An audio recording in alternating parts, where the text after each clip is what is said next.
akhirat, tapi seseueurna jalmi mah nyungkeun teh urusan dunia. Gitu. Hayang beunghar minta ka Gusti Allah teh. Hayang naik jabatan nyungkeun ka Gusti Allah teh. Henteu hayang teu pernah urang teh nyungkeun ka Gusti Allah, Gusti batur geus bisa puasa Rajab.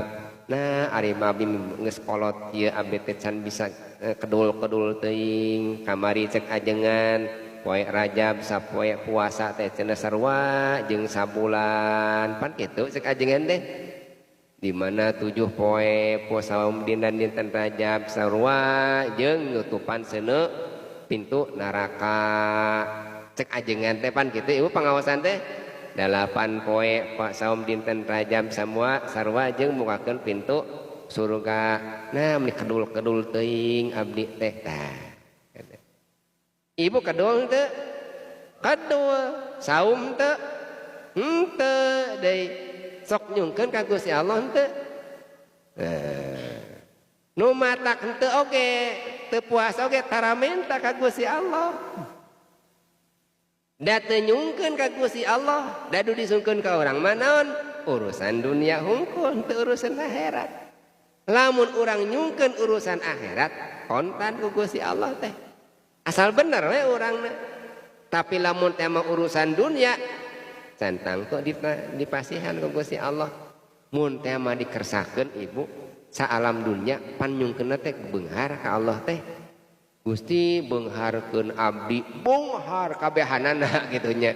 Sanu rek ka pasar, sanu rek ka sawah, mata kuayahna lamun marenta beunghar ku Allah mah diijabah kabehanana.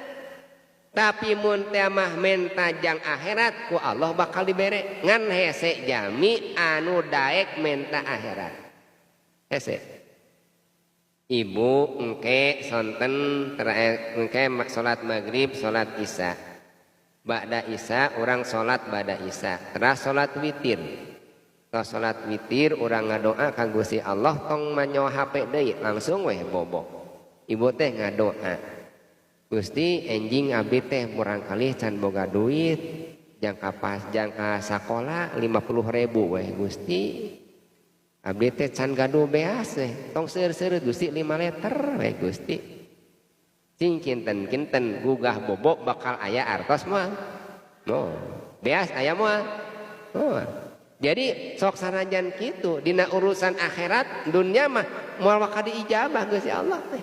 Tapi lamun coba ibu tadi teh badama isya urang teh salat qobliyah